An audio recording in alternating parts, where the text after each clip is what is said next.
A lot of you guys watching this video got your business started with a 360 booth, seen the potential, made some profits, and then got to a point in your business where you were wondering like, should I buy a secondary 360 booth or should I buy a standard selfie booth?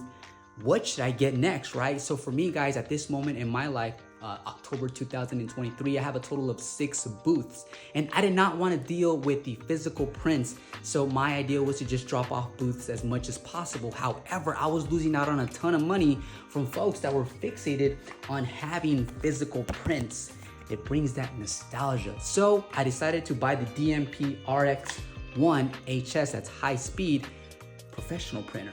And now I can offer my clients more value and satisfy more people. So I wish you the best on your next event. Consider scaling. I'll see you guys on the next video. Take care.